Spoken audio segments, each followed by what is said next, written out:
My name is Kara. I'm standing in my new two-bedroom house in Bloomington, looking around at the patchy backyard, the outdated appliances, and the dented mailbox. It's mine, bought with real money, real credit, and hard-earned peace. 9 months ago, my life was turned upside down when I found out my identity had been stolen. I was working as a patient intake coordinator at a local hospital. I had a simple life, living in a rented studio near the city center. I didn't have much, but I was content. I'd never been one to chase after material things. One Wednesday afternoon, I was finalizing patient records. My coworker was joking about her toddler's tantrums, and suddenly my phone buzzed with an unknown number.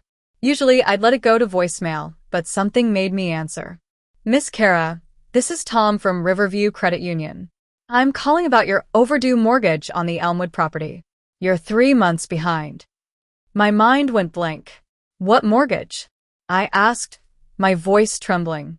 He told me the amount, $650,000. I couldn't believe it. I had no savings for a down payment, no support from anyone to buy a house. It had to be a scam. Then he read the address, Elmwood Avenue. It hit me like a ton of bricks.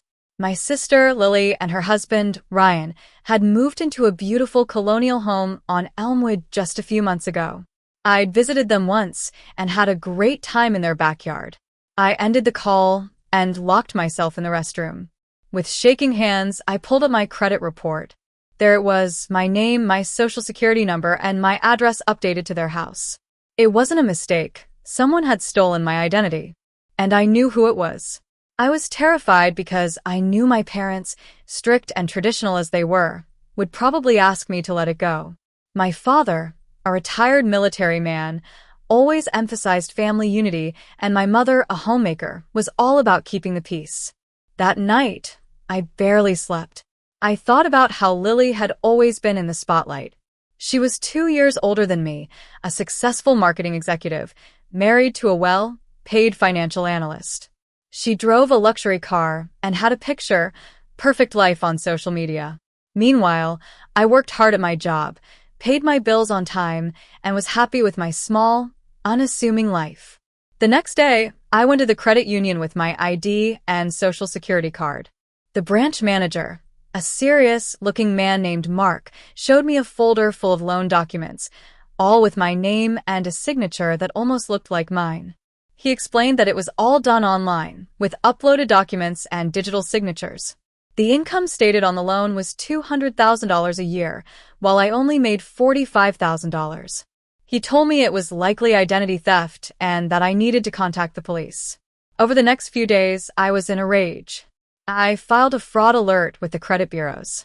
My credit score, which was once a solid 730, had dropped to 530. There were not only mortgage delinquencies but also several maxed-out credit cards and a personal loan, all in my name. I started looking for proof. A friend who worked in IT helped me find a handwriting expert. The expert confirmed that the signatures on the mortgage were forged. I also started snooping on Lily's financial situation. I found that they'd been living beyond their means.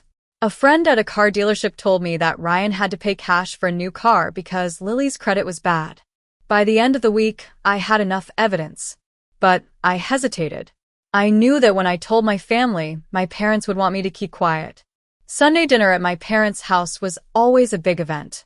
My mother would cook a huge meal, and my father would pour wine.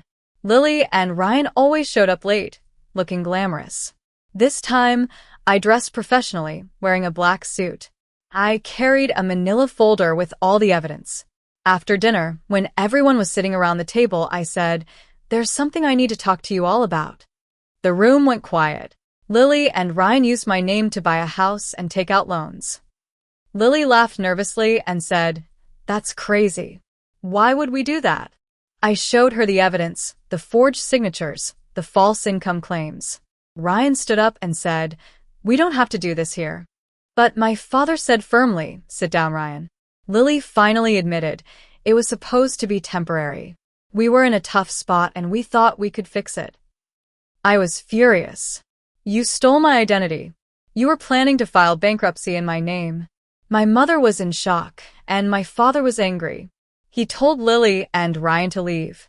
"We'll deal with the mess you've made, but not under this roof." The news spread quickly. The local media picked up the story, and I started getting texts and messages from people I hadn't talked to in years. My parents were embarrassed, and my mother called me, asking me to be lenient for the sake of the family and the kids, Lily's 2 young children. But my friend, Maya, came to me with 2 iced coffees and said, "Don't let them guilt-trip you. If it was a stranger, you wouldn't hesitate." She was right. I decided to stand up for myself. The district attorney's office moved forward with formal charges. I provided a statement. Lily and Ryan pled guilty. Lily got 18 months in federal prison, and Ryan got 12.